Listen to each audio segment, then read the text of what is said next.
رسوله الكريم أما بعد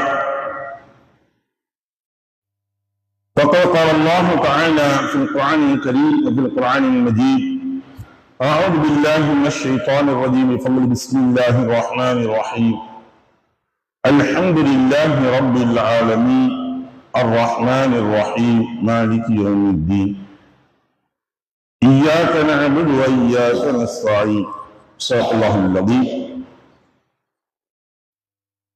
அருமைக்குரிய சகோதரர்களுடைய குர்ஆனுடைய வசனங்களுடைய விளக்கங்களையும் அர்த்தங்களையும் இங்கிருந்து நாம் பார்க்க இருக்கின்றோம். முதன்மையாக குர்ஆன் வைக்கப்பட்டுள்ள இந்த சூரா அல் ஃபாத்திஹா என்று சொல்வார்கள். ஃபாத்திஹா என்று சொன்னால் இதற்கு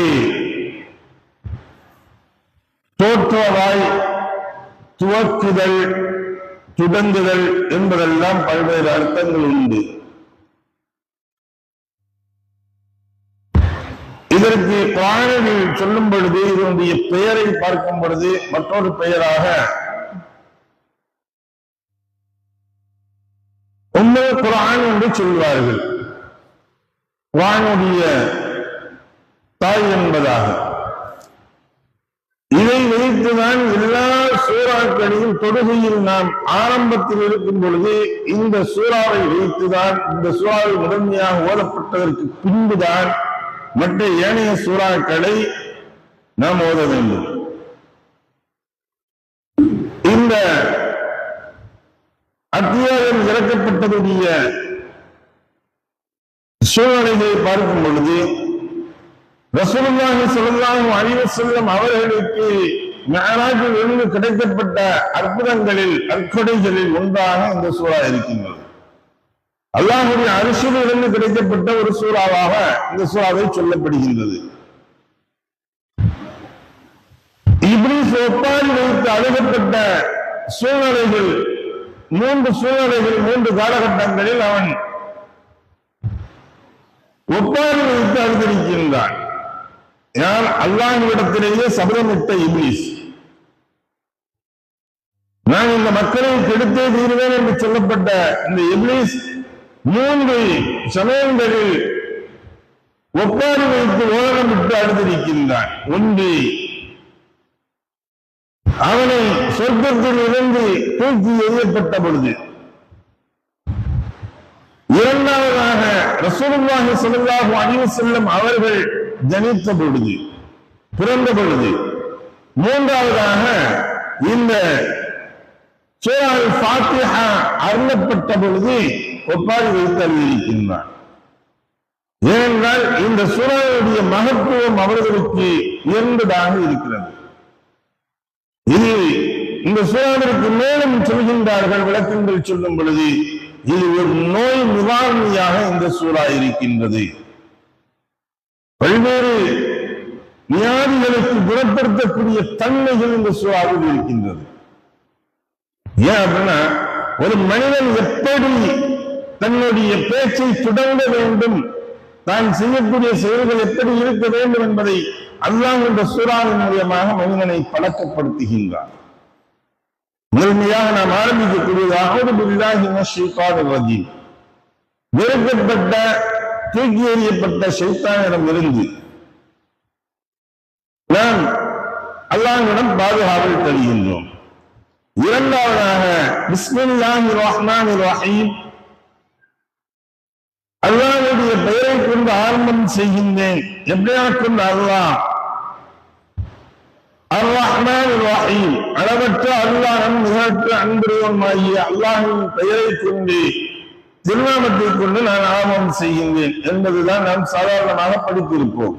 ஆனால் இதனுடைய உள் கருத்துகள் என்று பார்க்கக்கூடிய சமயங்களில் பிஸ்மில்லாஹிர் ரஹ்மானிர் ரஹீம், அல்லாஹ்வுடைய பெயரை கொண்டு ஆரம்பம் செய்கின்றேன். எப்படியா கொண்டு? அல்லாஹ் அர் ரஹ்மான், இவ்வுலகில் நல்லோர்களுக்கும் வல்லோர்களுக்கும் எல்லோர்களுக்கும் ஒன்று போல் கிருபை செய்யக்கூடியவன். அல்லாஹ் இந்த உலகத்தில் வந்து கொடுக்கக்கூடியது நல்லவன் கெட்டவன்றதான் பார்க்கறது இல்லை. எல்லா மனிதர்களுக்கும் அல்லாஹ் ஒன்று போதுதான் பாதிப்பான். எல்லோருக்கும் ஒன்றாகத்தான் அல்லாஹ் தஆலா அவர்களை பார்த்துக் கொண்டிருக்கின்றான். ஆனால் அர் ரஹீம் மறு உலகில் நல்லவர்களுக்கு மட்டுமே கிருபை செய்யக்கூடியவன். நாளை மறு உலகில் அல்லாஹ் தஆலா நல்லவர்களுக்கு மட்டும்தான் அவன் கிருபை செய்வான், அவர்கள் தான் சொர்க்கம் செல்வார்கள் என்று அல்லாஹ்வை ஏற்றுக்கொள்ளாமல் அல்லாஹ்வால் நிராகரிக்கப்பட்டு அநியாயங்கள் செஞ்சு அட்டுழியங்கள் செய்து கொஞ்சம் கூட அவர்களிடத்தில் ஈமான் எனக்குரிய தன்மைகள் இல்லாமல் இருக்கின்றதோ இந்த உலகத்தில் வாழ்ந்தார்களோ அவர்கள் கண்டிப்பாக நான் என்ன செய்ய முடியாது, அல்லாஹ்வுடைய கிருபையை அவனுடைய அந்த ரஹ்மத்தை பற்றி எதிர்பார்க்க முடியாது. அவருடைய அந்த கடைக்கண் பார்வை என்பது மீது படாதா என்பது கூட எதிர்பார்க்க முடியாது. அவர்கள் நேரடியாக நரகத்திற்கு செல்வார்கள். அதுதான் அல்லாஹ் தஆலா சொல்லப்படுது அர் ரஹ்மான் ரஹீம். இவ்வுலகில் நல்லோர்களுக்கும் உள்ளவர்களுக்கும் மறுவுலகில் நல்லோர்களுக்கு மட்டும் கிருபை செய்யக்கூடிய அல்லாஹ்வினுடைய திருநாமத்தை பெயரை கொண்டு அப்படியா கொண்ட ரப்பினுடைய பெயரை கொண்டு நான் ஆரம்பம் செய்கிறேன். அர் ரஹ்மான் புகழ்ச்சி அனைத்தும் ஒருவனுக்கே உரியது. எந்த ரஹ்மான் அல்ஹம்து ஹம்து புகழ்ச்சி அனைத்தும் ஒருவனுக்கே உரியது. எந்த ஒருவன் லில்லாஹி அல்லாஹ் ஒருவனுக்கே உரியது. எந்த அல்லாஹ் ரப்பில் ஆலமீன் உலகத்தில் படைத்து பரிபாலித்து பரிசுக்கின்றானே இந்த ரப்பான அல்லாஹ்விற்கே எல்லா புகழ்ச்சி அனைத்தும் உரியது என்பதாக சொல்லப்படுகின்றது. மேலும் என்னுடைய தொடர்ச்சிகளை நாளை பார்ப்போமாக. அல்ஹம்துலில்லாஹி ரப்பில் ஆலமீன். சுப்ஹானல்லாஹி வபிஹம்திஹி சுப்ஹானக்கல்லாஹும்ம வபிஹம்திக ونشهد ان لا اله الا انت ونستغفرك ونتوب اليك.